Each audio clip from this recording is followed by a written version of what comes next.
The sorrows of young Werther. It is a pain you and I know well.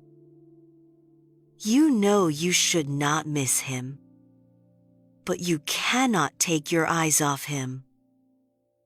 You know this love has no end. Yet you stand still, refusing to move. It is not that you do not understand. You just cannot accept the cruel truth that he does not belong to you. Maybe you are not Werther, but late at night you have been him. That was the age of 25 in Goethe's pen. A young man in a blue coat and yellow vest. His name was Werther. He was tired of city lies and masks. He fled to the country to find a pure life. He sat on the grass watching the sunrise, watching how branches trembled in the wind, playing games with the village children. Back then, his eyes were full of light. With no sin in his heart, the world was clear. In this utopia, he met his fate. Charlotte. She was not dressed in fancy clothes. She stood there sharing bread with children. She looked up and smiled gently. Werther's world instantly went quiet. No dramatic conflict occurred. Just two souls hearing each other in the noise. Like hearing your own name in a crowd.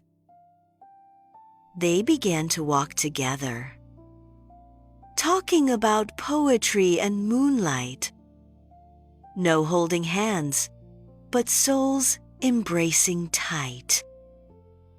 However, reality always arrives on time. Albert appeared, Charlotte's fiancé. Steady and kind, he was the standard answer. While Werther was just a superfluous exception. 3 people sat in the same room. Albert smiled with perfect manners. Werther, in the corner, dug nails into his palm. The fire inside began to lose control. Charlotte replied a little late.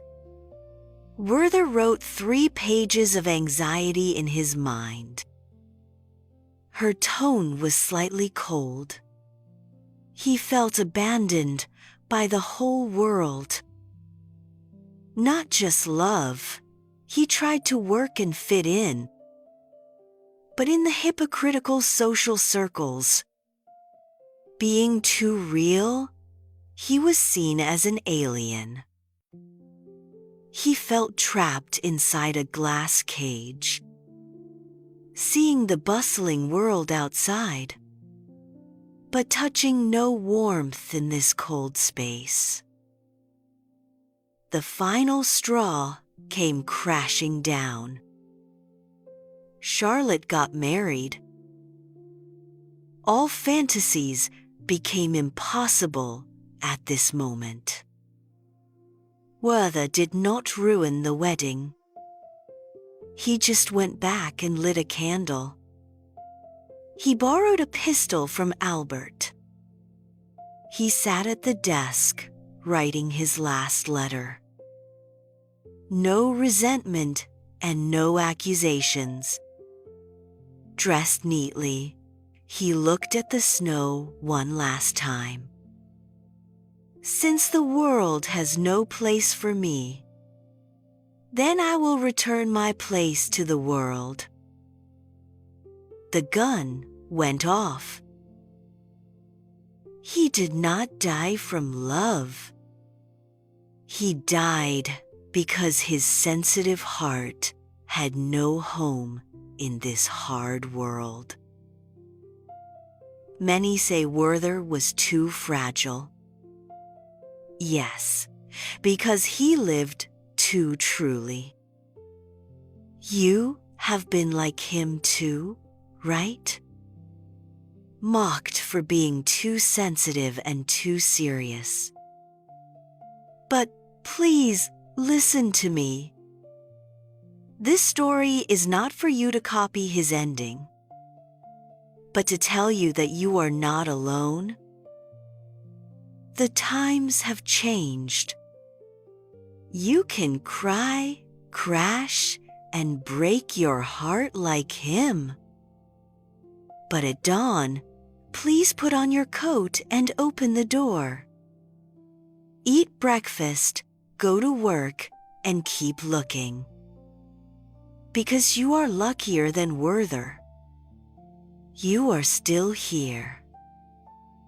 Please carry that truth and keep living.